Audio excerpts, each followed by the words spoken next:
ఓం శ్రీ గురుభ్యో నమః. ఓం శ్రీ సరస్వత్యై నమః. ఏవీపీ సుబ్బారావు గారి ఆధ్యాత్మిక బృందం వారి సౌజన్యంతో వైశాఖ పురాణం 28వ అధ్యాయము అక్షయ తృతీయ విశిష్టత. నారద మహాముని అంబరీషునకు వైశాఖ మహిమను వివరించుచు ఇట్లనెను. శృతదేవుడు శృతకీర్తి మహారాజుతో ఈ విధముగా పలికెను. మహారాజా, వైశాఖ శుద్ధ తదియ అక్షయ తృతీయ అని అందురు. అది మిక్కిలి పవిత్రమైనది. ఆనాడు చేసిన దానం సర్వపాపహరము, శ్రీహరి పదమును కలిగించును. ఈనాడు దేవతలకు, ఋషులకు, పితృదేవతలకు తర్పణాదులను ఇయ్యవలెను. ఈనాడు చేసిన దానికి విశేష ఫలము కలదు. ఈనాడు శ్రీహరిని పూజించి శ్రీహరి కథను వినిన వారు ముక్తి నందుదురు. ఈనాడు చేసిన దానము అక్షయ ఫలమునిచ్చును. ఈ తిథి దేవతలకు, ఋషులకు, పితృదేవతలకు ముగ్గురికి తృప్తిని కలిగించును. ఈ తిథికి ఈ మహిమ వచ్చిన కారణమును చెప్పుదును వినుము. పూర్వము ఇంద్రునకు బలిచక్రవర్తితో పాతాళమున యుద్ధమయ్యెను. ఇంద్రుడు వానిని జయించి తిరిగి వచ్చుచు భూలోకమును చేరెను. మార్గమునున్న ఉతద్య మహాముని ఆశ్రమంలోనికి వెళ్ళెను.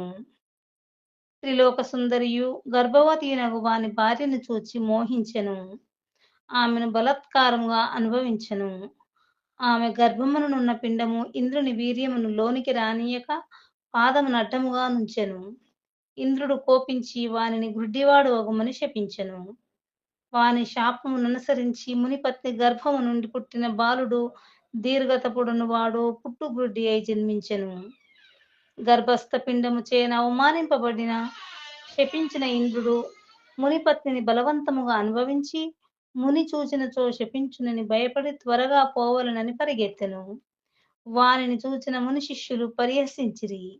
ఇంద్రుడును సిగ్గుపడి మేరుపర్వత గుహలో దాగుకొనెను. ఇంద్రుడు ఇట్లు మేరు గుహలో దాగినట్లు తెలుసుకొని బలి మున్నగు రాక్షసులు అమరావతిని ఆక్రమించి దేవతలను తరిమిరి. ఏమి చేయుటకును తోచని దిక్కులేని దేవతలు బృహస్పతిని చేరి ఇంద్రుని విషయము అడిగిరి. బృహస్పతియు దేవతలకు ఇంద్రుని పరిస్థితిని వివరించి ఇంద్రుడు శచీ సహితుడై మేరుపర్వత గుహలో నున్నాడని చెప్పెను. అప్పుడు వారందరూ మేరుపర్వత గుహను చేరి ఇంద్రుని బహువిధములుగా స్తుతించిరి. బృహస్పతి మొదలగు వారి స్థుతులను విని ఇంద్రుడు సిగ్గుపడుచు వచ్చిన వారికి కనిపించెను. బలి మున్నగు వారు స్వర్గమును ఆక్రమించిరని దేవతలు చెప్పిరి. పరస్త్రీ సంగదోషమున నేను అశక్తుడనై ఉన్నానని ఇంద్రుడు వారితో చెప్పెను. ఇంద్రుని మాటలను విని బృహస్పతి దేవతలు ఏమి చేయవలెనని ఆలోచనలో పడిరి. అప్పుడు బృహస్పతి దేవతలతో ఇట్లనెను. ప్రస్తుతము శ్రీహరికి మిక్కిలి ఇష్టమగు వైశాఖ మాసం గడుచుతున్నది. ఈ మాసమున అన్ని తిథులను పుణ్యప్రదములు, శక్తివంతములు. అందువలన శుక్లపక్షమునందలి తృతీయ తిథి చాలా శక్తివంతమైనది. ఆనాడు చేసిన స్నాన దానాదులు ఉత్తమ ఫలములనిచ్చును, సర్వ పాపములను పోగొట్టును. కావున ఆనాడు ఇంద్రుని వైశాఖ ధర్మములను ఆచరింపచేసినచో ఇంద్రుని పాపము పోయి పూర్వపు బలము, శక్తియుక్తులు మరింతములై వచ్చునని చెప్పెను. అందరును కలిసి ఇంద్రునిచే అక్షయ తృతీయ నాడు ప్రాతకాల స్నానము, తర్పణాదులు, శ్రీహరి పూజా కథాశ్రవణము ఉన్నగు వానిని చేయించిరి.